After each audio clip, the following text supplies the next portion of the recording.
Gold, trusted gold buyers. మీరు తాకట్టు పెట్టిన బంగారాన్ని విడిపించి ఈ రోజు ఉన్న మార్కెట్ ధరకు కొనబడను.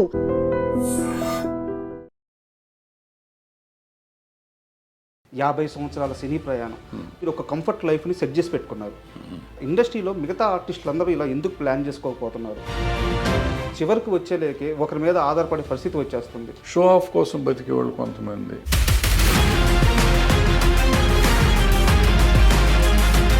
తమ్మారెడ్డి భరద్వాజ్కి ఇగో ఎక్కువ. మనిషి అన్నాక ప్రతివాడికి. ఫిష్ వెంకట్ని ఎందుకు సార్ ఇండస్ట్రీ అనాథగా వదిలేస్తుంది? ఎవరు వచ్చి ఎందుకు చేయాలి? కోటా గారు చనిపోయినప్పుడు చాలామంది వచ్చారు సార్. ఆ ఇండస్ట్రీ ఫిష్ వెంకట్ దగ్గరికి కనీసం పరామర్శకు కూడా ఎందుకు రాలేదు? హెల్ప్ చేసిన వాడిని ఇండస్ట్రీ అనుకోకుండా ఫైనల్గా సినిమా వాడిని పట్టించుకోరు. ఈ రోజున ఉండే హీరోల రియల్ క్రేజ్ రియలేనా అంటే ఏం చెప్తారు సార్? ఇక్కడ ఇండస్ట్రీ అంటే ఏంది అనే పరిస్థితి నిజంగా సమాధానం లేదు. అన్ని విషయాల మీద అవగాహన ఉన్న మీరెందుకు కామ్ అయిపోయారు సార్? చేతకాని విషయంలో జైలు పెట్టి మరి ఎవరు సార్ ఇండస్ట్రీ పెద్ద ఇప్పుడు? వాటి గురించి మర్చిపోండి. సో ఆ పెద్ద అనేది లేదు.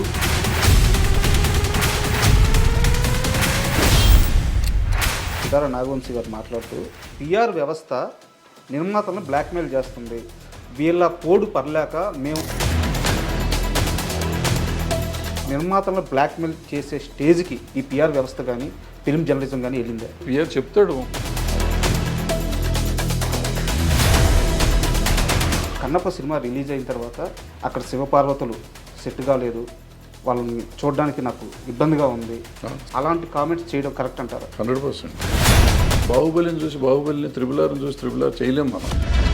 ఈ అనవసరంగా ఈయన పెట్టి డబ్బులు బొక్కది. పుష్ప సినిమా మీద మీ అభిప్రాయం ఎప్పుడు సార్? మామూలుగా ఇండస్ట్రీని ప్రేమించి ఇక్కడికి ఇండస్ట్రీలోకి వచ్చే జనాలు చాలామంది ఉంటారు, బట్ ఇండస్ట్రీ అతి కొద్ది మందిని ప్రేమిస్తుంది, దాంట్లో మీరు ముందు వరుసలో ఉంటారు. 50 సంవత్సరాల సినీ ప్రయాణం, ఇండస్ట్రీలో కష్ట నష్టాల గురించి, ఇక్కడ ఉండే సుఖాల గురించి, ఇక్కడ ఉండే దుఃఖాల గురించి, ఇక్కడ మనుషుల వ్యధల గురించి, ఇక్కడ పరిస్థితుల గురించి పూర్తి అవగాహన ఉన్న వ్యక్తి మీరు. అన్ని విభాగాల్లో పనిచేస్తున్నారు, అదే సమయంలో దర్శక నిర్మాతగా మీదైన ముద్ర వేస్తున్నారు. సో ఈరోజు మీతో నేను ఇంటర్వ్యూ చేయడానికి కారణం ఏంటంటే, ఈరోజు ఇండస్ట్రీలో ఉన్న పరిస్థితుల గురించి, మనుషుల యొక్క మనస్తత్వాల గురించి, వాటి గురించి వివరంగా మీ నోటి నుంచి తెలుసుకోవాలని ఇంటర్వ్యూ స్టార్ట్ చేస్తున్నాను సార్. మీరు సహకరిస్తారని కోరుకుంటున్నాను. సహకరించుకు ఏం చేస్తాను? వచ్చి అడుగుతున్నావు కదా, చెప్పాలి తప్పదు. నాకు తెలిసి నేను చెప్తాను, బట్ నువ్వు చెప్పినంత నాలెడ్జ్ నాకేం లేదు సార్. ఏదో ఉన్నాం, 50 ఏళ్ళ నుంచి ఉన్నాం కాబట్టి ఎంతో కొంత తెలిసి చెప్తాను సార్. ముందుగా మీ విషయానికే వస్తే, నాకు తెలిసి అంటే ఇదివరకు ఒక ఇంటర్వ్యూలో కూడా చెప్పున్నారు, మీరు రిటైర్మెంట్ అయిపోయి ఒక ప్రశాంతమైన జీవితాన్ని గడుపుతున్నారు మీరు, అంతేనా? రిటైర్మెంట్ ఏమో లేదు. రిటైర్మెంట్ అని చెప్పి సినిమా వాళ్ళకి రిటైర్మెంట్ ఏమైనా వచ్చేదాకా పని చేస్తూనే ఉంటాం, ఏదో అవకాశం కోసం ట్రై చేస్తూనే ఉంటాం. అవకాశాలు రావు అంతే. ఒక ఏజ్ వచ్చిన తర్వాత మనిషి ఎంత తాపత్రయపడ్డా అవకాశం రావటం చాలా కష్టం. డబ్బులుంటే ప్రొడ్యూసర్గా కంటిన్యూ చేయొచ్చు, డబ్బులు లేకపోతే అది కూడా చేయలేం. డైరెక్షన్ అనేది ఒక ఏజ్తో చూస్తున్నాం కదా, టాప్ డైరెక్టర్స్ కూడా ఖాళీగానే. సో మనం ఎప్పుడు టాప్ డైరెక్టర్ కాదు కాబట్టి మనం ఎక్స్పెక్ట్ చేయటం కూడా కరెక్ట్ కాదు. యాక్చువల్గా మీరు అవకాశాలు అన్నారు కాబట్టి నాదో క్వశ్చన్ సార్, ఇది లాస్ట్లో అడగదాం అనుకున్నాను, టాపిక్ ముందే వచ్చింది కాబట్టి. ఇది వరకు మా టీఎన్ఆర్ గారి ఇంటర్వ్యూలో మిమ్మల్ని ఒకసారి యాక్టర్గా మీరు ఎందుకు కంటిన్యూ చేయట్లేదు, ఒక సినిమాలో చేశారు కదా అని చెప్పి అడిగారు అనమాట. ఆ సమయంలో మీరు చెప్పిన సమాధానం ఏంటంటే, నాకు అంత ఇంట్రెస్ట్ లేదు, నేను చాలా బిజీగా ఉండి చేసిన రోల్ అది అని చెప్పి అన్నారు. కానీ ఇప్పుడున్న పరిస్థితుల్లో మీలాంటి ఒక ఈ హైట్ కానీ, మీకుండే ఒక ఆరా కానీ, మీ వాయిస్ కానీ, సో తెలుగు సినిమాలో అతి కొద్ది మందికి మాత్రమే ఉంది, చాలామందిని బయట నుంచి తెచ్చుకుంటూ ఉన్నాము. కోటా శ్రీనివాసరావు గారు కూడా చనిపోయే వరకు ఆయన ఈ విషయం మీదే ఫైట్ చేశారు.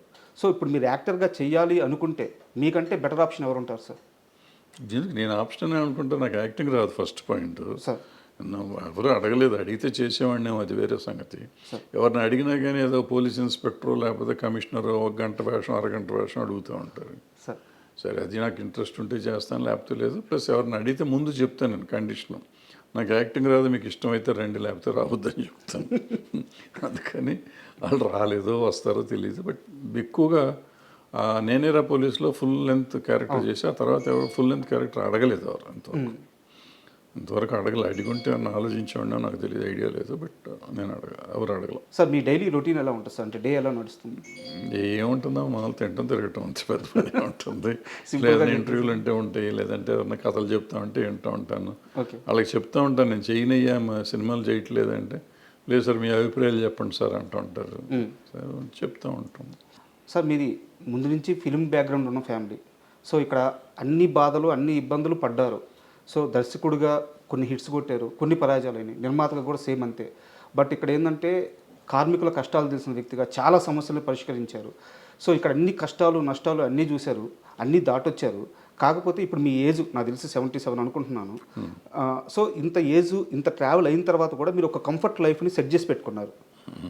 మిగతా ఇండస్ట్రీలో మిగతా ఆర్టిస్టులు అందరూ ఇలా ఎందుకు ప్లాన్ చేసుకోకపోతున్నారు? కెరీర్ చివరికి వచ్చేలేకే ఫైనాన్షియల్గా అంటే వాళ్ళు యాక్టర్స్గా వాళ్ళు పీక్స్లో ఉన్నప్పుడు మంచి రెమ్యూనరేషన్ తీసుకుంటున్నారు, మంచి లైఫ్ని లీడ్ చేస్తున్నారు. చివరికి వచ్చేలేకే ఒకరి మీద ఆధారపడే పరిస్థితి వచ్చేస్తుంది. సో ఎందుకు ఇలా జరుగుతుంది సార్? అంటే నా వరకు నేను వస్తే నేను ఫైనాన్షియల్గా పెద్ద మెస్సే నేను. సార్ నాకు నా వైఫ్ పిల్లలు వాళ్ళు చేసిన జాగ్రత్తలు, వాళ్ళు చేసిన కష్టాలు వల్ల ఇవాళ నేను కొద్దిగా గొప్ప కంఫర్టబుల్గా ఉన్నాను. చాలామందితో కంపేర్ చేస్తే, అంటే ఐఎమ్ కంఫర్టబుల్ లేదని కాదు, కంపేర్ చేస్తే ఫినాన్షియల్గా ఐఎమ్ నథింగ్. సార్ కానీ I'm comfortable. So that credit goes to my family, not me. నేనేం చేయలేదు. నేను ఇప్పుడు అందుకే నెక్స్ట్ తరానికి నేను చెబుతాను, నువ్వు పని చేస్తున్నప్పుడు ఫ్యూచర్ని గురించి ఆలోచించుకో, వయసు అయిపోయినాక ఆలోచించుకో. పిల్లల మీద ఆధారపడలేం మనం. సో మన మీద మనం ఉంచుకోవాలంటే మనం జాగ్రత్త పడాలి, అది చాలా ఇంపార్టెంట్. ఇప్పుడు నాలాగా ఎవరో ఉండకూడదు అనేది నా పాయింట్. నాలాగంటే నేను అట్లీస్ట్ మీరు చెప్పినట్టు కొంతలో కొంత కంఫర్టబుల్గా ఉన్నా. చాలామంది ఇబ్బంది పడుతున్న వాళ్ళు ఉన్నారు.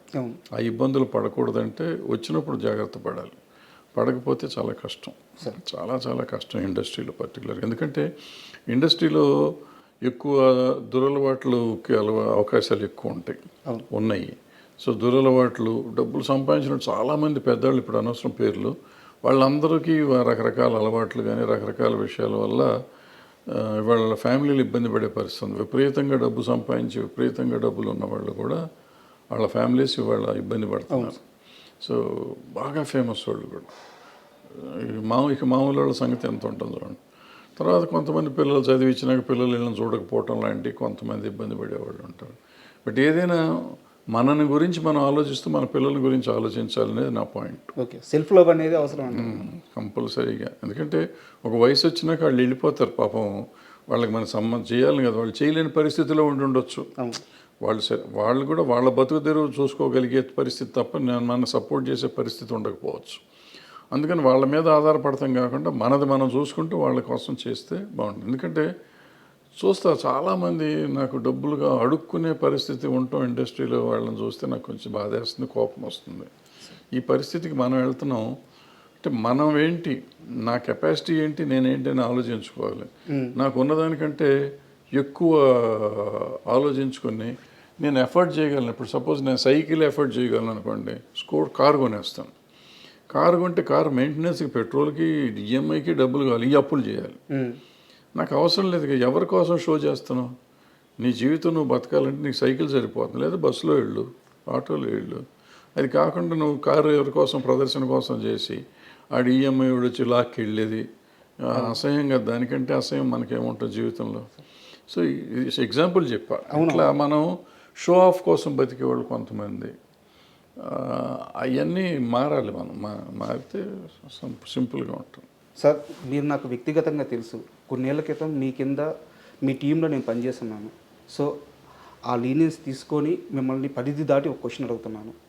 తమ్మారెడ్డి భరద్వాజ్కి కోపం ఎక్కువ, తమ్మారెడ్డి భరద్వాజ్కి ఇగో ఎక్కువ. ఇలాంటి ప్రశ్నలు, ఇలాంటి మాటలు నేను స్వతహాగా వినున్నాను. మీ దాకా వచ్చున్నాయో లేదో నాకు తెలియదు. బట్ ఇదే సమయంలో నేను క్లారిటీ ఇస్తాను. మీ ప్రేమ నాకు తెలుసు, మీరు ఎంత మంచిగా ఉంటారో నాకు తెలుసు. అంటే నేను కెమెరా ముఖంగా ఇంటర్వ్యూకి వచ్చే ముందే చెప్పాలనుకుంటున్నాను. మీరు నాకు చేసిన సహాయం నేను చెప్తాను. నా ఆరోగ్యం చెడిపోయినప్పుడు, మీరు నా బాస్గా ఉన్నప్పుడు నన్ను కాపాడడానికి మీరు చేసిన సహాయం, అంటే లైవ్లో అప్పటికప్పుడు బాలకృష్ణ గారి పిఏకి ఫోన్ చేసి నన్ను బసవతారకం పంపించడం, లేదా అక్కడ కుదరకపోతే నాకు ముందుగానే డబ్బులు ఇప్పించేసి కంపెనీ నుంచి మీరు మొత్తం ఆ బాధ్యత అంతా తీసుకొని నన్ను కాపాడిన విధానం నాకు తెలుసు. బట్ మీరు అదే సమయంలో తిడతారు, అదే సమయంలో ప్రేమగా ఉంటారు. మీ మంచి ఎందుకు బయటికి వెళ్ళలేదు, మీ కోపం, మీ ఈగో ఇవి మాత్రం ఎందుకు బయటికి వెళ్ళినాయి? అంటే కోపం ఈగో బయటికి వెళ్ళి అని నేను నమ్మను. అంటే నాకు ఈగో ఉంది, కోపం ఉంది, డెఫినెట్ రెండు. నన్ను ఎక్కువ ప్రేమించేవాళ్ళు మీరే ముందే చెప్పారు, ప్రేమించేవాళ్ళు చాలా ఎక్కువ ఉన్నారని చెప్పి. సో వాళ్ళ ముందు ఈగో ఇది అనుకున్న వాళ్ళు ఇప్పుడు తిట్టాను అనుకోండి. ఫర్ ఎగ్జాంపుల్ నేను మిమ్మల్ని తిట్టుంటాను 1-2 సార్లు. తిట్టిందే మీకు గుర్తుంటే అది మీ తప్పు, నా తప్పు కాదు కదా. ఏదో తప్పు చేస్తుంటారు, తిట్టుంటాను. నా దగ్గర ఇంకో లక్షణం ఉంది. తప్పు అని నేను తిట్టినాక నేను చేసిన తప్పని చెప్తే తర్వాత వెళ్ళి క్షమాపణ చెప్పిన రోజు చాలా ఉన్నాయి. మీరు తప్పు చేశారనుకుని మిమ్మల్ని తిట్టుండొచ్చు, బట్ అది నేను చేసింది తప్పు, మీ తప్పు కాదని నాకు అర్థమైన తర్వాత వెళ్ళి నేను చాలామందికి చెప్పాను నా తప్పు అని. సో అది ఉంది, ఇది ఉంది. ఆవేశంలో మనిషి అన్నాక ప్రతివాడికి ఉంటుంది. ఉప్పుగారం తిన్నా కోపములు వస్తూ ఉంటాయి. ఈగో అంటారా, ఏదో ఉంటుంది వయసులో ఉన్నది ఈగో. ఇప్పుడు అది ఈగోలు ఏమి ఉండవు. అది ఈగో అంటే ఈగో, అహంకారం అంటే అహంకారం, ఏదంటే అది. బట్ నాకు తెలిసి అంత అహంకారం కానీ అంత ఈగో కానీ నాకు లేవు. కొన్ని విషయాల్లో నేను చూపిస్తాను. అండ్ మనం ఇండస్ట్రీ గురించి మాట్లాడుకుందాం అనుకున్నాం కాబట్టి సార్ ఓపెన్గా అడుగుతున్నాను, ఫిష్ వెంకట్ని ఎందుకు సార్ ఇండస్ట్రీ అనాథగా వదిలేసింది? ఫిష్ వెంకట్ని ఇండస్ట్రీ అంటే ఎవరు అసలు ఫస్ట్ మీరు అది చెప్పండి. డెఫినేషన్ ఆఫ్ ద ఇండస్ట్రీ ఎవరన్నా చెప్తే దాన్ని బట్టి నేను మాట్లాడతాం. డెఫినేషన్ ఆఫ్ ద ఇండస్ట్రీయే తెలియకుండా ఎవరికాళ్ళు ఇండస్ట్రీ అని మాట్లాడతారు. ఎవరు ఇండస్ట్రీ? అది కూడా నా క్వశ్చనే సార్. అంటే ఫిలిం ఛాంబర్ ఇండస్ట్రీనా, నిర్మాత మండలి, ఆ ఫిలిం ఛాంబరు, లేకుంటే మా అసోసియేషన్ ఇండస్ట్రీనా? ఎవరు సార్ ఇండస్ట్రీ? ఎవరు ఇండస్ట్రీ కాదు. ఫిలిం ఛాంబర్ ఇండస్ట్రీ అంటే అసలు ఏం లేదయ్యా. ఇండస్ట్రీ అంటే ఏ ఇండస్ట్రీ అయినా ఉంది. ఇప్పుడు ఒక ఇదేమంటారు, వర్కరుకి ఏదో అయ్యి చచ్చిపోయాడు ఒక ఇండస్ట్రీలో. ఆ ఇండస్ట్రీ యాజమాన్యం ఏదో చేస్తుంది కదా. యాజమాన్యం అతనికి ఉంటే ఇన్సూరెన్స్ ఉంటే ఇన్సూరెన్స్ ఇస్తుంది, లేదంటే ఎక్స్గ్రేషియా ఉంటే ఇస్తుంది, లేదా ₹1,00,000 5,000 10,000 ఇస్తారు. ఇక్కడ ఇండస్ట్రీ ఒక ఆయన సంగతి మాట్లాడతలేను, నేనే అనుకుందాం కొంచెంసేపు. నేను ఎక్కడ పని చేశాను, వాడు నాకు బాస్. నేను ఎంతమంది దగ్గర పని చేస్తున్నాను. సో ఎవరు ఇప్పుడు నువ్వు చెప్పిన ఆయనకి నాకు సంబంధం లేదు. నేను ఇండస్ట్రీలో ఉన్నట్టే లెక్క. బట్ నాకేం సంబంధం? ఎవరు వచ్చి చేయాలి, ఎవరు వచ్చి ఎందుకు చేయాలి? ఇప్పుడు అందే ఇందాక చెప్పింది అదే, ఎవరి జాగ్రత్తలు వాళ్ళు ఉండాలని చెప్పింది అదే. సార్ ఇక్కడ నాది ఇంకో ప్రశ్న, మిమ్మల్ని మధ్యలో ఆపుతున్నందుకు క్షమించండి. అంటే నా ప్రశ్న ఏంటంటే, కోటా గారు చనిపోయినప్పుడు చాలామంది వచ్చారు సార్.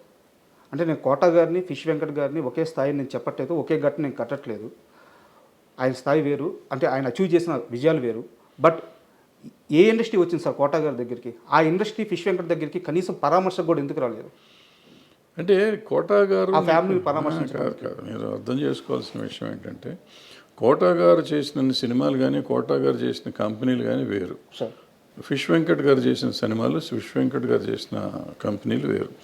ఆయనకి పరిచయం ఉన్న వాళ్ళు వస్తారు. ఎవరైనా కానీ పోతే ఇప్పుడు అన్ని చోట్లకి వెళ్ళాలని రూల్ ఏం లేదు. చాలామంది అడుగుతారు, ఫిష్ వెంకట్ గారు పోతే చాలామంది రోజు పోతున్నారు. అంటే అంత ఇది కాదు. ఈయన ఇప్పుడు ఆయనతో పనిచేసిన వాళ్ళు అందరూ వచ్చారు కదా అక్కడికి.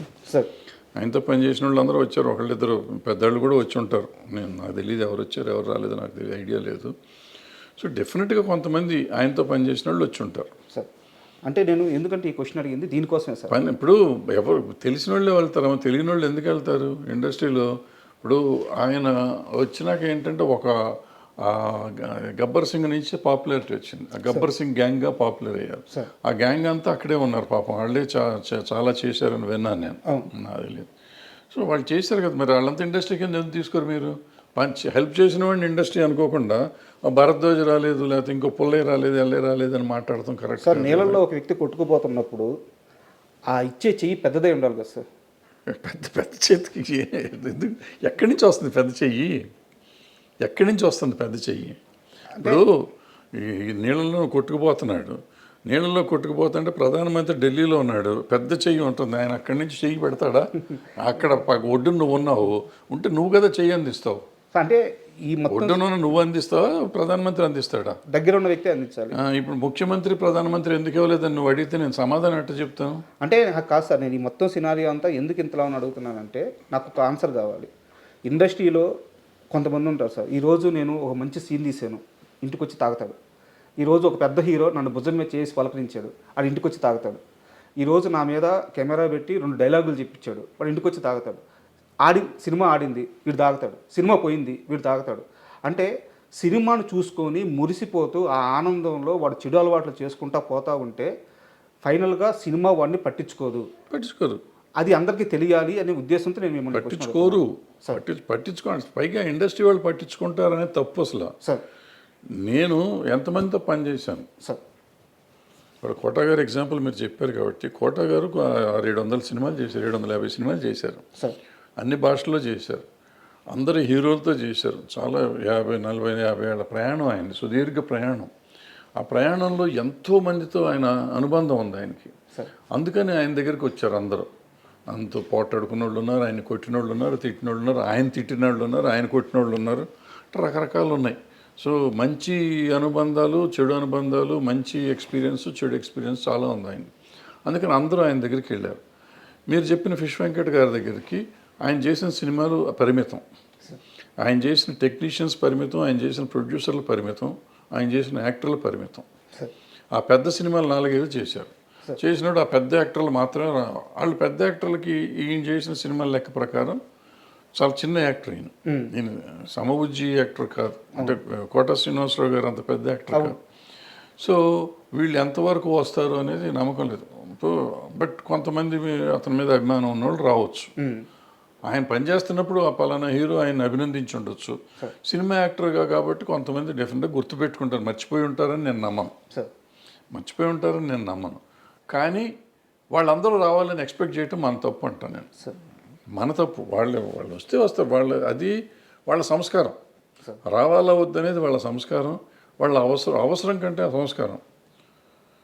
ఇప్పుడు అక్కడ కోట శ్రీనివాసరావు గారి స్థాయి వేరు, ఈయన స్థాయి వేరు. సో ఈయన స్థాయికి వాళ్ళు రావాలా వద్దా అనేది వేరే సంగతి. రాకపోవటాన్ని పెద్ద మనం తప్పు పడతాం, నేనైతే తప్పు పడుతున్నాను. ఒక్కసారి మీ కెరీర్ విషయానికి వస్తే సార్, అంటే మీ సినిమాలు ఎలా ఆడినాయి, వాటి కోసం మీరు ఎంత కష్టపడ్డారు, అవన్నీ కూడా ఒక చరిత్ర సార్. అంటే నా స్థాయి కానీ నా ఏజ్ కానీ వాటి గురించి అనాలిసిస్ చేయడానికి సరిపోదు. నేను వేటి గురించి మాట్లాడట్లేదు. కాకపోతే మీరు ఉమేష్ చంద్ర గారి మరణం చుట్టూ ఒక కథ రాసుకున్నారు. అంటే నా డౌట్ ఏంటంటే మీ నాన్నగారు బ్యాక్గ్రౌండ్ కానీ మీరు ఆ సినిమాలో చూపించిన కథ కానీ రెండు పూర్తి వ్యతిరేక దిశలో ఉన్నట్టు అనిపించింది నాకు. కమ్యూనిజం నుంచి వచ్చిన ఆయన మీ నాన్నగారు.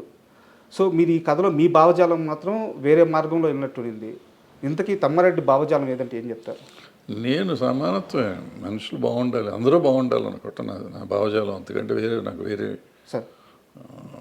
మనిషి అన్న ప్రతివాడు బాగుండాలి, సమాజంలో ఉన్నవాళ్ళు అందరూ బాగుండాలి అనేది నా ఆలోచన. అంతకంటే వేరే ఎక్కువ ఆలోచన లేదు.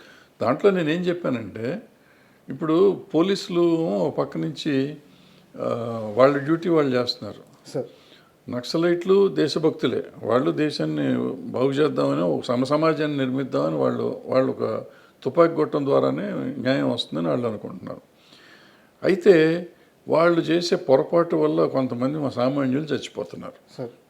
సామాన్యులు చచ్చిపోయినప్పుడు వాళ్ళు మర్నాడు ఒక స్టేట్మెంట్ పడేస్తారు, ఇది సిద్ధాంతిక పొరపాటు లేకపోతే చారిత్రక సైద్ధాంతికంగా జరిగిన పొరపాటు అని చెప్పి పొరపాటు అని ఒక స్టేట్మెంట్ పడేసి ఊరుకుంటున్నారు. ఎవరిచ్చారు వీళ్ళందరికీ హక్కు చంపుతానికి? ఈవెన్ పోలీసులు కూడా ఇప్పుడు నేను తప్పు చేశాను, క్రైమ్ చేశానండి, మన ఇద్దరం ఇక్కడ కూర్చున్నాం, నేను క్రైమ్ చేసి ఉన్నాను, మీరు ఎందుకో చూస్తానికి వస్తాను లోపలికి వచ్చారు, లేకపోతే ఈ బయట గేట్ దగ్గర ఉన్నారు, మా ఇంటి బయట ఉన్నారు కాబట్టి మిమ్మల్ని కూడా తీసుకెళ్ళి లోపలికి వేస్తారు, మిమ్మల్ని పడేసి కొడతా ఉంటారు వాళ్ళు నాతో పాటు.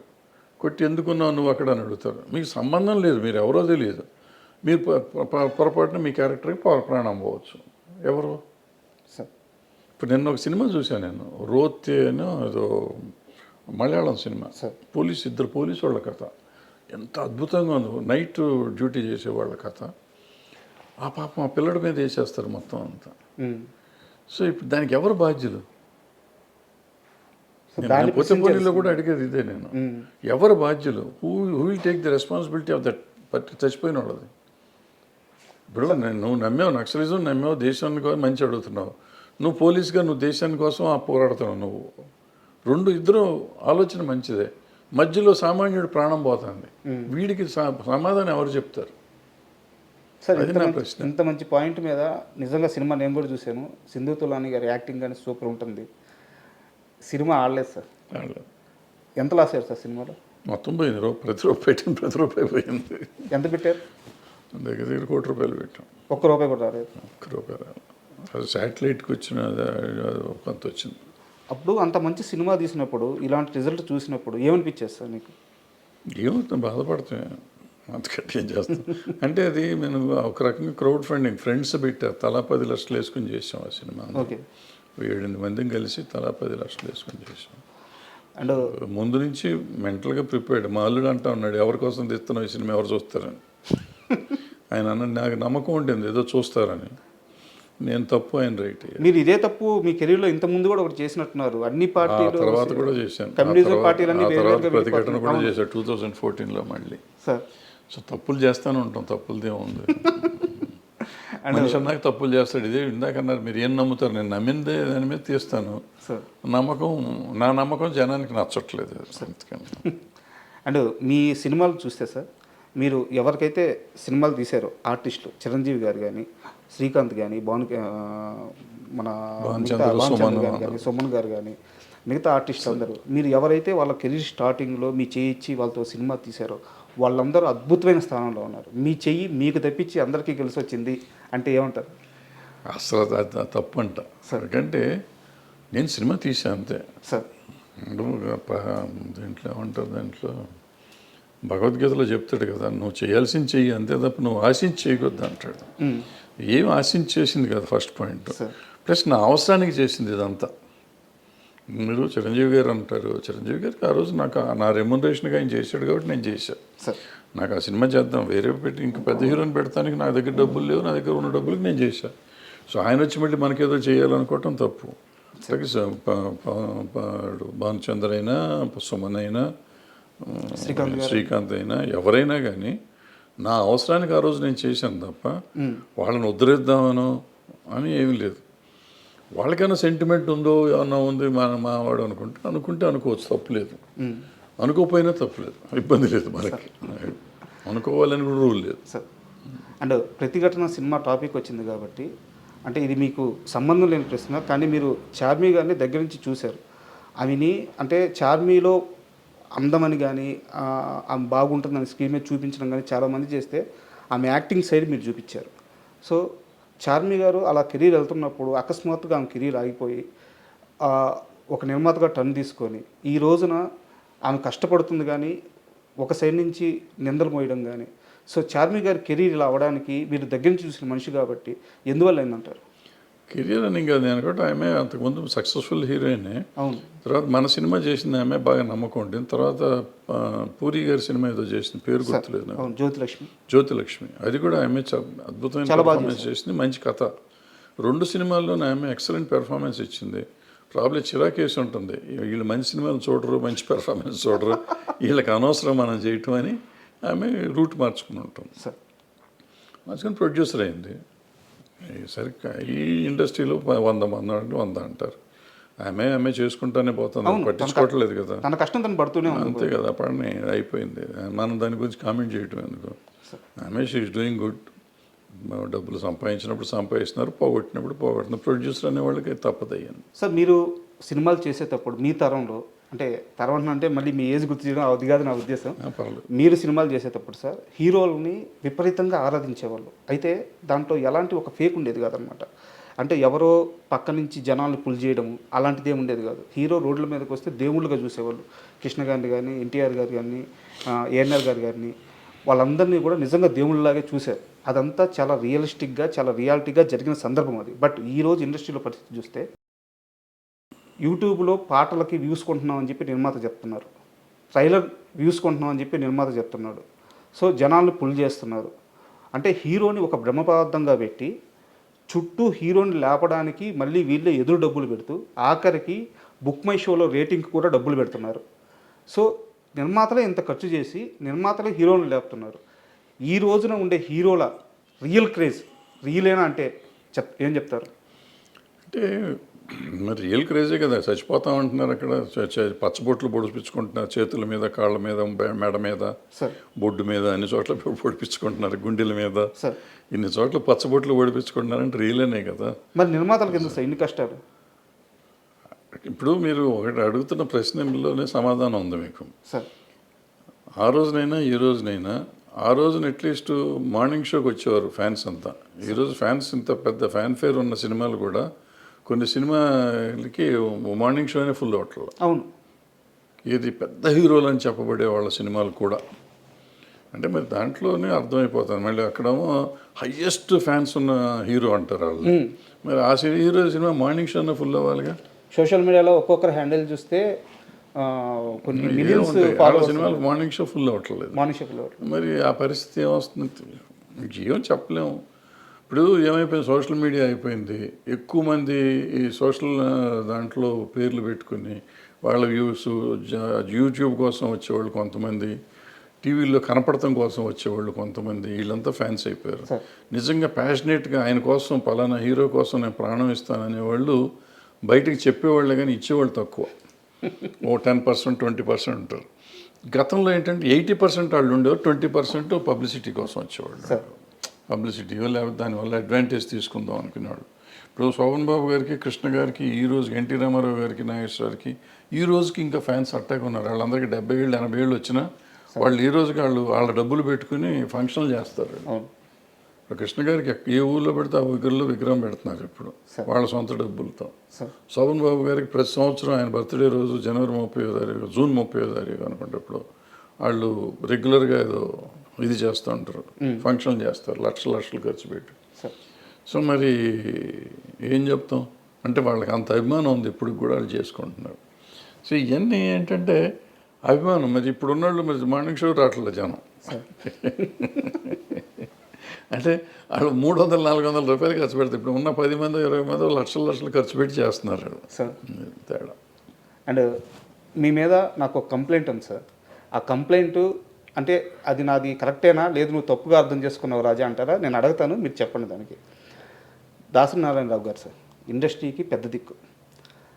ఆయన పరిష్కరించినన్ని సమస్యలు కానీ, ఆయన ఆదరించినటువంటి మనుషులు కానీ, సో అంటే పరిశ్రమలో ఎవరికి ఏ కష్టం వచ్చినా దాసరి గారు ఉన్నారు, ఆయన కాంపౌండ్లోకి అడుగు పెడితే ఆ సమస్య పరిష్కారం అవుద్ది అని చెప్పి ఒక నమ్మకం ఉండేది. అయితే దాసరి గారి చుట్టూ ఒక కొంత వలయం ఉండేది మీలాంటి వాళ్ళు. ఆ సమస్యల్ని ఫస్ట్ విని ఫిల్టర్ చేసి దాసరి గారి దగ్గరికి తీసుకెళ్ళింది మీలాంటి వాళ్ళే, 3-4 ఉన్నారు. సో ఇక్కడ అన్ని వింగ్స్ గురించి మీకు ఒక అవగాహన ఉంది. ఈ రోజున ఇండస్ట్రీలో దాసరి గారి స్థానాన్ని ఎవరు రీప్లేస్ చేయలేరు. అది నేనే కాదు, మీరు కాదు, అందరూ చెప్తున్నమాట. ఎందుకంటే స్టార్స్ ఉన్నారు కానీ చిన్న కార్మికుల కోసం సమయాన్ని వెచ్చించలేరు వాళ్ళు అని చెప్పి ఉన్నారు. నా కంప్లైంట్ ఏంటంటే మీ విషయంలో చిరంజీవి గారితో మీకు క్లోజ్ అసోసియేషన్ ఉంది, బాలకృష్ణ గారితో క్లోజ్ అసోసియేషన్ ఉంది, మోహన్ బాబు గారితో క్లోజ్ అసోసియేషన్ ఉంది. సార్ ఇక్కడ ఇండస్ట్రీ అంటే ఏంది అనే పరిస్థితి నిజంగా సమాధానం లేదు. ఇండస్ట్రీ అంటే ఎవరంటే చెప్పే సమాధానం లేదు. ఈరోజు మీకు అన్నిటి మీద అవగాహన ఉండి వీళ్ళందరితో ఒక పరిచయం ఉండి మీరు ఎందుకు వీళ్ళ ముగ్గురులో ఎవరో ఒకరు పక్కన చేరి మనం చూసుకుందాం, నేను చూసుకుంటాను, మీ స్టార్ పవర్ అండగా ఉంటే నేను ఫీల్డ్ వర్క్లో నేను చూసుకుంటానని చెప్పేసి అన్ని విషయాల మీద అవగాహన ఉన్న మీరెందుకు కామ్ అయిపోయారు సార్? ఇది సర్వీస్ చేయటానికి ఎఫోర్డబిలిటీ ఉండాలి సార్.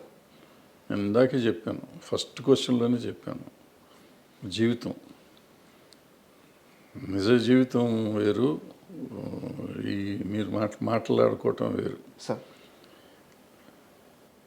ఇప్పుడు మీరు నలుగురికి నేను అవైలబుల్గా ఉండాలి, 100 మందికి అవైలబుల్గా ఉండాలి. దాసరి నారాయణరావు గారి ఇంట్లో రోజు ఒక 100-200 కాఫీలు టీలు పెట్టేవారు. ఒక 30-40 మంది భోంచేసేవారు రోజు, 2 పూట్ల. సాయంత్రం టిఫిన్లో ఒక 40-50 మంది తినేవారు. ఆయన నెలకి ఒక 15-20 మందికి నెల డబ్బులు పంపించేవాడు. సంబంధం లేకపోయినా అవసరం.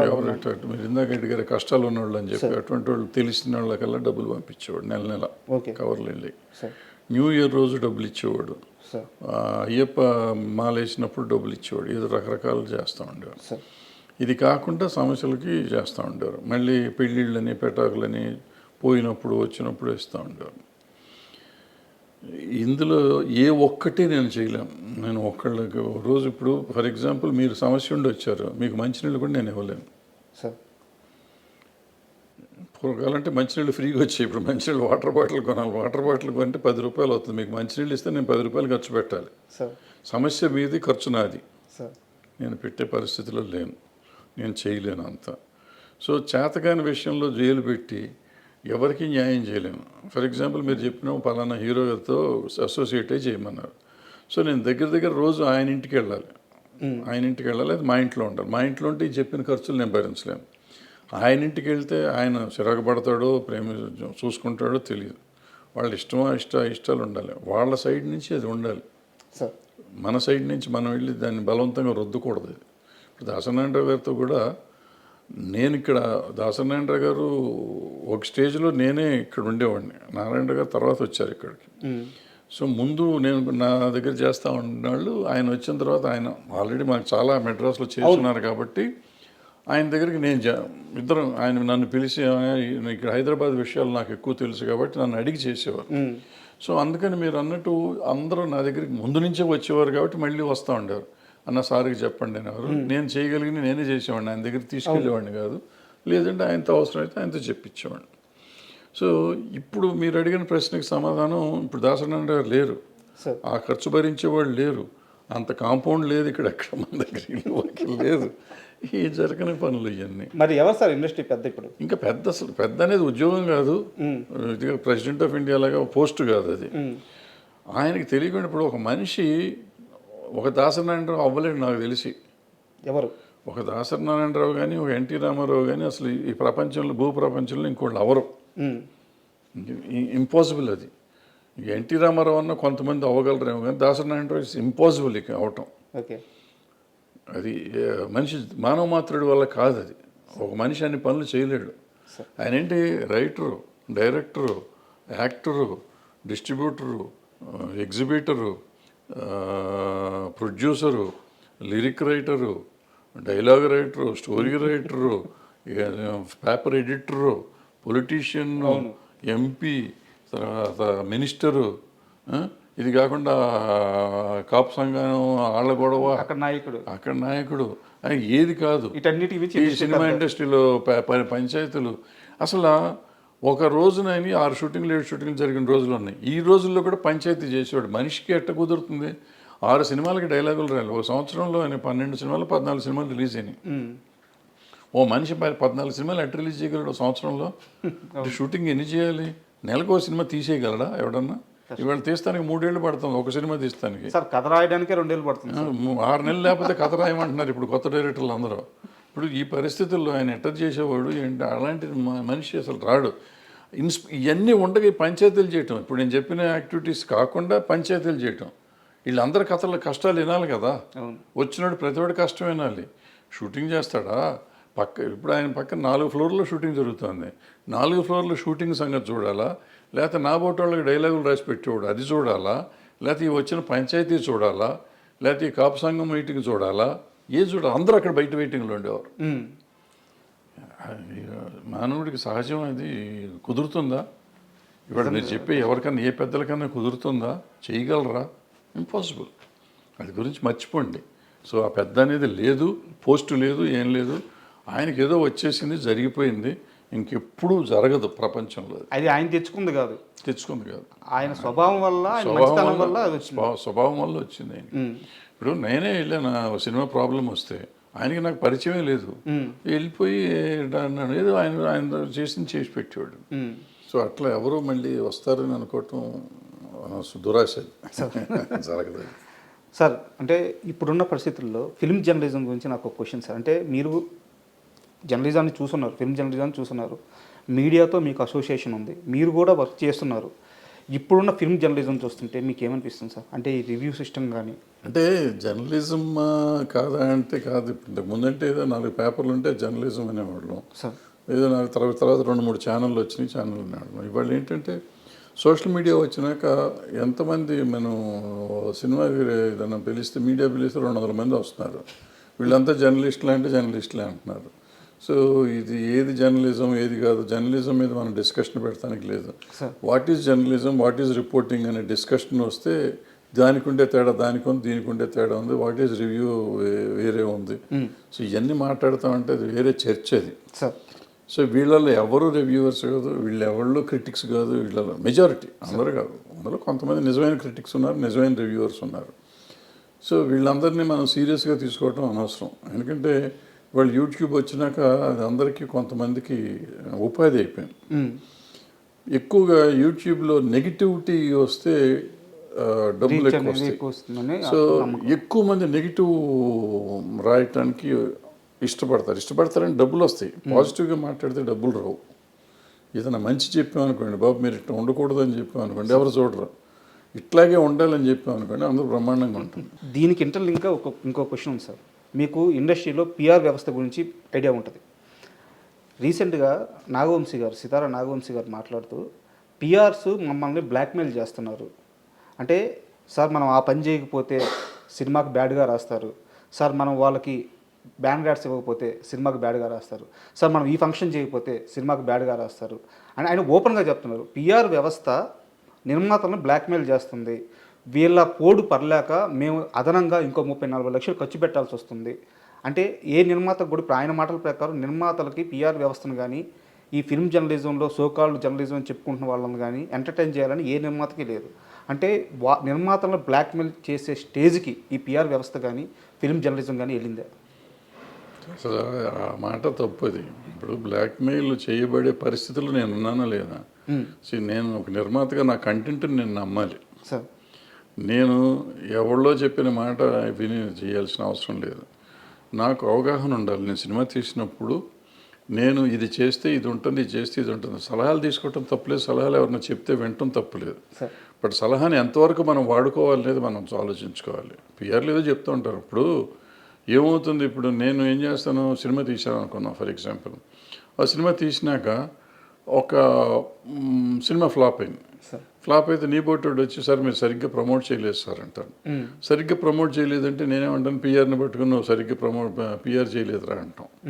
పిఆర్ చేయలేదంటే ఆ పిఆర్ ఏమంటాడంటే నువ్వు అదిగో అక్కడ కవర్ ఇవ్వలేదు, లేదా ఇక్కడ నువ్వు ప్రీ రిలీజ్ ఫంక్షన్ పెట్టలేదు, లేదంటే ఆడియో ఫంక్షన్ పెట్టలేదు, ఏదో పెట్టలేదు, పెట్టుంటే పబ్లిసిటీ అయ్యేది, లేదంటే సోషల్ మీడియా వాళ్ళకి డబ్బులు ఇచ్చి ఉండాల్సింది, లేకపోతే నువ్వు ఇందాక చెప్పినట్టు ఆడియో కొని ఉండాల్సింది, వ్యూవర్షిప్ కొనాల్సింది, ఇటువంటి రకరకాలు ఏదో చెప్తూ ఉంటారు. ఇవన్నీ చేసి ఇప్పుడు మిలియన్స్ ఆఫ్ వ్యూస్ వచ్చిన సాంగ్స్ వచ్చిన సినిమా ఉంది, దానికి ఓపెనింగ్ రాని సినిమాలు చాలా నేను చెప్పగలను, పేర్లు చెప్పగలను. మరి ఎందుకు రావట్లేదు అంటే ఏది బ్యాడ్ టాక్ అంటారు, బ్యాడ్ రివ్యూస్ అంటారు. మనకి మొన్న వచ్చిన కల్కి సినిమా ఉంది, 2.5 ఇచ్చారు చాలామంది, బ్యాడ్ రివ్యూ కూడా ఉంది. మరి అది చాలా 1200 కోట్లు 1300 కోట్లు చేసిందిగా. మరి ఎందుకు చేసింది? దేవరా సినిమా పోయిందన్నారు, దానికి 2.5 ఇచ్చారు. మరి అది 300-400 కోట్లు చేసిందిగా. సో ఇవన్నీ రివ్యూలను చూసి వస్తారు జనం, రివ్యూలు చూస్తే రారు, లేకపోతే పిఆర్ చెప్తే చేశాడు అనేది. మనం మన సినిమా తీసి సార్ వర్షం వచ్చిందానికి నాకు కలెక్షన్ లేవు, ఎండ ఎక్కువగా ఉంది కలెక్షన్ లేవు, మరి పక్క థియేటర్లో సినిమా ఫుల్ అవుతుంది, పక్క థియేటర్లో సినిమా ఫుల్ అవుతుంది, నా థియేటర్లో ఫుల్ అవట్లా. నా సినిమాకి ఎండ, నా సినిమాకి వర్షం వస్తుంది, కానీ పక్క సినిమాకి ఎండ వర్షం రాదా? సో ఇవన్నీ మనం వంకలు పెట్టుకున్నాం, వంకలైనా మాకు డొంకంతా తిరిగిందంటారు. అది అంటే పిఆర్లు తప్పేం లేదు, పిఆర్లు వాళ్ళు పాప మంచి చేయాలని అనుకుంటారు. ఏమవుతుంది, పక్క సినిమాకి వాళ్ళు పాత ఇంకో పిఆర్ అది చేసి ఉంటాడు, అది చేసినప్పుడు ఆ సినిమా లక్కీగా ఆడి ఉంటుంది. పిఆర్ చేసినందుకు ఆడతారు. ఫస్ట్ మనం తెలుసుకోవాల్సిన ప్రొడ్యూసర్గా ఎవరు చెప్పింది జరగదు, మనం చెప్పిందే జరుగుతుంది, మనం అనుకున్నదే జరుగుతుంది. మనం అనుకోవాలి, మనం డిజైన్ చేసుకోవాలి, ప్రతిదానికి మన ఇన్వాల్వ్మెంట్ ఉండాలి. Master of the film, master of the product you should be the producer. అది అయితే ఇవన్నీ రావు, ఇవన్నీ secondary. Of course hero centred industry, hero వలన నీకు ఓపెనింగ్ వస్తుంది. బట్ ఆ సినిమాలో కంటెంట్ లేకపోతే ఏం లేదు. ఆ కంటెంట్ ఎవరు ఎన్నుకోవాలి, నువ్వు ఎన్నుకోవాలి. లేదు నా హీరో నా మాట ఏం లేదు, ఆయన చెప్పింది నేను చేశాను, ఆయన డేట్ల కోసం నువ్వు ఎంపర్లాడినప్పుడు you are doing a businessman. నువ్వు వెన్ యూ ఆర్ ఎ బిజినెస్ మ్యాన్గా నువ్వు చెయ్యి. ఇంకా నీ నువ్వు పిఆర్ని పెట్టుకున్నందుకేగా. ఇంకా పిఆర్ బ్లాక్మెయిల్ చేస్తున్నాడు అంటే ఎందుకు? పిఆర్ చెప్తాడు 30 లక్షలు కదా 50 లక్షలు ఖర్చు పెట్టమంటాడు, నువ్వు పెట్టు. లేకపోతే ఈ పిఆర్ని తీసి అసలు నువ్వే చేసుకో, ఎవడొద్దన్నాడు? దాని మీద కంప్లైంట్ ఇవ్వటం ఎందుకు? సార్ మొదటిసారి అంటే నాకు ఈ మధ్యకాలంలో మీరు మాట్లాడిన మాటల్లో నాకు బాగా అబ్జెక్షన్ అనిపించిన ఒక సందర్భం సార్. మంచు విష్ణు గారు అంటే మీకు కన్నప్ప రిలీజ్కి ముందు ఇంటర్వ్యూ ఇచ్చారు. అంటే ఆ ఇంటర్వ్యూలో మిమ్మల్ని ఆయన హోస్ట్ లాగా ఒక యాంకర్ గానో చూడలేదు. ఒక పెదనాన్న స్థానంలోనో ఒక బాబాయ్ స్థానంలోనో కూర్చోబెట్టి వాళ్ళ ఇంటి విషయాలు కూడా మీరు రండి, మీలాంటి పెద్ద మనిషి వస్తే కూర్చోడానికి మేము రెడీ అని చెప్పేసి మీకు అంత పెద్ద స్థానం ఇచ్చారు. అయితే కన్నప్ప సినిమా రిలీజ్ అయిన తర్వాత సినిమా రన్నింగ్లో ఉంది, థియేటర్లో ఆడుతుంది, అక్కడ శివపార్వతులు సెట్ కాలేదు, వాళ్ళని చూడడానికి నాకు ఇబ్బందిగా ఉంది, సో ఇలాంటి కామెంట్స్ చేశారు. మిమ్మల్ని అంత నమ్మిన మనిషి అన్నేళ్ళు కష్టపడి అన్ని కోట్లు ఖర్చు పెట్టి సినిమా తీసి మీకు అంత స్థానం ఇచ్చి మీకు అంత ప్రయారిటీ ఇస్తున్న మనిషి, సో ఒక రకంగా చెప్పాలంటే చావోరేవో అన్నట్టు సిచ్యువేషన్ విష్ణు గారిది. అలాంటి టైంలో మీరు అలాంటి కామెంట్స్ చేయడం కరెక్ట్ అంటారా? 100% తప్పేం లేదు. ఎప్పుడు చెప్పాను నేను? 9వ రోజు చెప్పా సార్. 9వ రోజు చెప్పాను నేను చూసింది 8వ రోజు సినిమా సార్. 9వ రోజు పెట్టా, 10వ రోజు పబ్లిష్ అయ్యి ఉంటుంది నాకు తెలిసి. అంతే సార్. 10 రోజుల తర్వాత అప్పటికి అయిపోయింది సినిమా, కలెక్షన్లు అయిపోయినాయి. అయిపోయినాక కూడా చెప్పకపోతే వాళ్ళకి తెలియాలి కదా వాళ్ళ సినిమా ఏం తప్పు. నేను సినిమా చూడలే ముందు, సినిమా చూస్తుంటే డెఫినెట్గా పెట్టుండేవాడిని కదా ముందు చూస్తుంటే. నేను 10 రోజుల తర్వాత కలెక్షన్లు కూడా అయిపోయినాక కలెక్షన్లు ఇంకా రావట్లేదు అనే టైంలో సినిమా చూశాను నేను చూసినప్పుడు థియేటర్లో జనం కూడా లేరు, అయినా చూసి సినిమా. సో ఆ తర్వాత 1 or 2 days తీసేసినట్టున్నారు సినిమా. సో అప్పుడు పెట్టాను నేను. మీకు విష్ణు గారు ఏమైనా ఫోన్ చేశారా? నేనే ఫోన్ చేశాను, విష్ణుకి ఫోన్ చేశా, మోహన్ బాబు గారికి కూడా ఫోన్ చేశా. ఓకే. ఫోన్ చేసి మీరు ఈ తప్పు చేశారు, ఎందుకు చేశారు ఈ తప్పు, ఈ ఎవరు లేకపోయినా కానీ ఆడేది ఆ సినిమా, బ్రహ్మాండంగా ఆడేది సినిమా, సూపర్ హిట్ అవ్వాల్సిన సినిమాని మీరందరూ కలిసి average cinema, below average cinema చేశారు. ఫ్లాప్ సినిమా అన్నాను నేను ఇప్పటికి కూడా. ఓపెనింగ్ వచ్చింది ఆ మాత్రం. బట్ ప్రభాస్ లాంటి వాడు మీకు డేట్లు ఇచ్చి చేస్తున్నప్పుడు దాన్ని మనం నిలబెట్టుకుని ఉంటే ఎంత సెన్సేషనల్ అయ్యేది ఆ సినిమా. సో బాగా తీయటం వేరును ఒక కంటెంట్ని చంపుకోవటం వేరు. ఇవాళ చాలామందికి అర్థం కావాల్సిన విషయం, పులిని చూసి నాకు బాహుబలిని చూసి బాహుబలిని, త్రిబులార్ని చూసి త్రిబులార్ చేయలేం మనం. అంతే. మనకి ఈ కాళహస్తి మహత్యం కానీ భక్త కన్నప్ప కానీ 2-3 వర్షన్స్ 4-5 వర్షన్స్ తీశారు. ఇప్పటికి 10 సార్లు తీశారు సినిమాలు. తెలుగులో 2-3 సార్లు వచ్చినా మిగతా భాషల్లో కూడా తీశారు. సో అది అన్ని సార్లు ప్రూవ్ అయిన సినిమా. మరి ఇప్పుడు యావరేజ్ ఎందుకయింది? అక్కడ ప్రతిసారి భక్తిభావం నిలబడింది, ఇక్కడ భక్తిభావం నిలబడలేదు. ఇక్కడ శివుడు పార్వతి వెకిలిగా ఉన్నారు. అది చెప్పాలి. నేను చెప్పాను, డైరెక్ట్గా ఫోన్ చేసి చెప్పాను. నేనే ఇట్లా యూట్యూబ్లో పెట్టుకోవాలా, యూట్యూబ్లో పెట్టే ముందే ఫోన్ చేశా. ఓకే. పెడతానని చెప్పలేదు, అది వేరే. బట్ వాళ్ళకి ఫోన్ చేసి చెప్పాను, ఇద్దరికి చెప్పాను. మోహన్ బాబు గారిని గట్టిగా అన్నాను నేను, మీరు పట్టించుకుని ఉంటే ఇట్లా ఉండదు సినిమా. ఎందుకంటే ఆయన అసిస్టెంట్ డైరెక్టర్ చేశాడు, యాక్టరు, మంచి యాక్టరు, ఆయనకు తెలుసు, అన్ని విషయాలు తెలుసు. మరి పట్టించుకోకుండా భక్తి లేకుండా సినిమా తీసి భక్త కన్నప్పని వారియర్ సినిమా చేస్తే ఎట్టా ఉంటుంది సినిమా? ఆ సినిమా రేంజ్కి ఆ సినిమా ఆడింది వాళ్ళ. బట్ అదే ప్రభాస్ గారిని వాడుకొని చేసినందుకు చేసిన ప్రభాస్ క్యారెక్టర్ చాలా బాగుంది ఆ సినిమాలో. కానీ ఎప్పుడైతే ఎవరైతే శివుడు భక్తుడైన, శివుడే సరిగ్గా లేకపోతే ఇంక భక్తి ఎక్కడ వస్తుంది? సో క్యారెక్టర్ ఫిట్నెస్ ఒకటి కావాలి. వచ్చి అనామకుడిని పెట్టినా పర్వాలేదు, బాగుండేది. ఈ అనవసరం ఈయన పెట్టి డబ్బులు బొక్కది. ఆ డబ్బులే ఇప్పుడు నష్టం వస్తాయి. ఒకవేళ నష్టం వస్తే వాళ్ళిద్దరికి ఇచ్చిన ప్రతి రూపాయి నష్టమే నా లెక్కలో. అంటే సో అందుకని ఇప్పుడు మీరు అన్నారు, మీరు ఇంతకుముందు కూడా అన్నారు, నాకు ఈగో అనో లేకపోతే కోపం అనో ఇంకోటనో మన వాళ్ళకి కూడా మనం చెప్పకపోతే ఏంటి? ఇది కాకుండా నన్ను సీనియర్ ఇంతకుముందు అడిగారు, మీరు ఈ ఇండస్ట్రీ కోసం ఏంటని. ఇండస్ట్రీకి ఈ పాఠం చెప్పాలి. ఇది నేను చెప్పకపోతే, నాకు తెలిసినంత వరకు తప్పో ఒప్పో నేను చెప్పింది చెప్పకపోతే రేపు ఇంకోళ్ళు తీస్తారు, ఇంకో కన్నప్ప తీస్తారు, అది ఫ్లాప్ అవుతుంది. మీరు పాండురంగ మహత్యం తీశాడు రాఘవేంద్రరావు గారు, పాండురంగాన్ని, ఆయన ఇలాగే తప్పులు చేశాడు, అది పోయింది.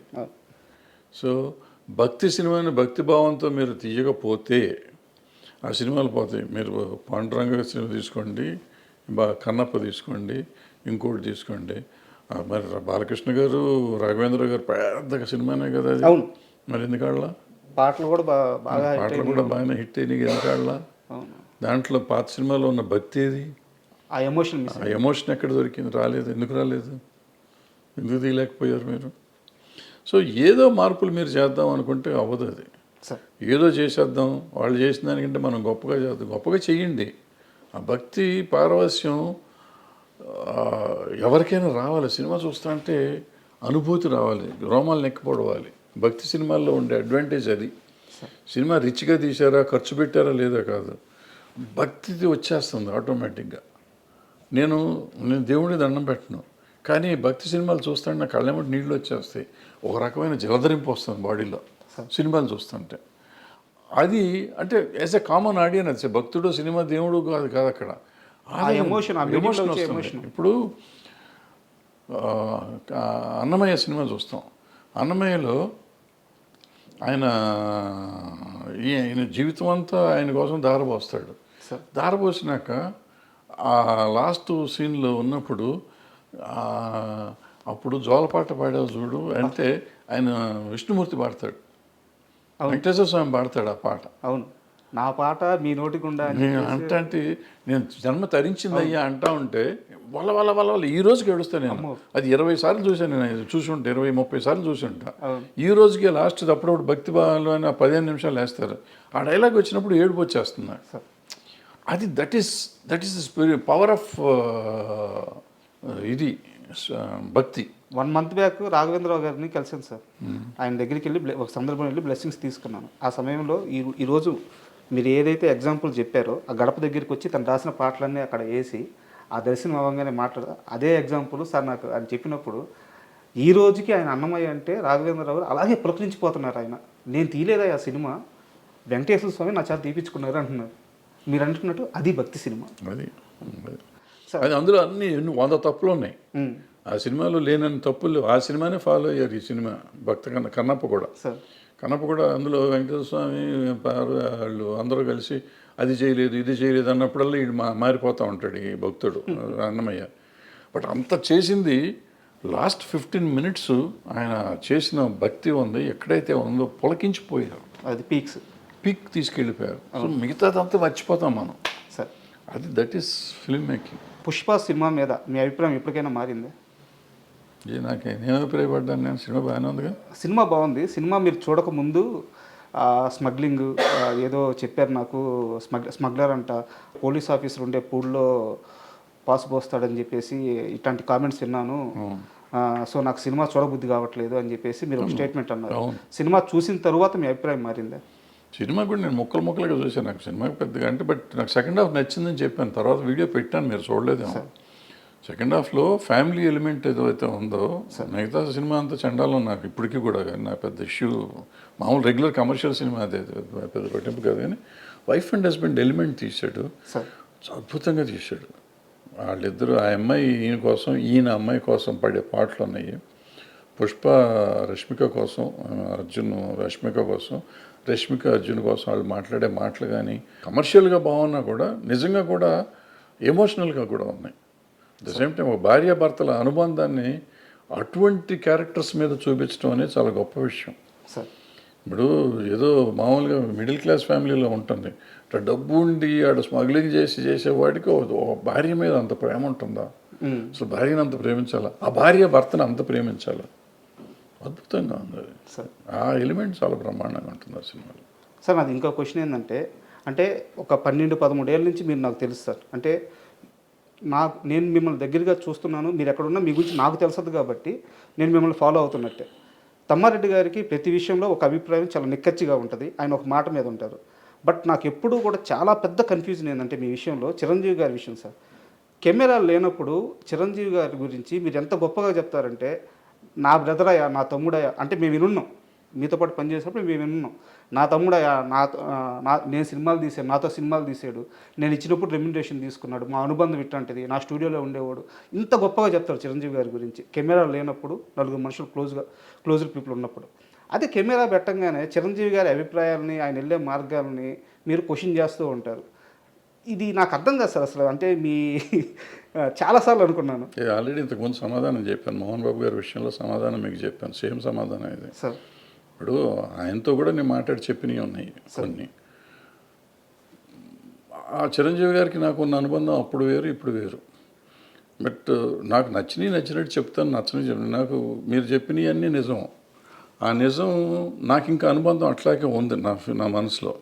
ఇప్పుడు ఆయనకి మనం ఇవాళ మన చాలా దూరం అయిపోయాం కాబట్టి, బట్ నాకు అనిపించింది చెప్పాలి.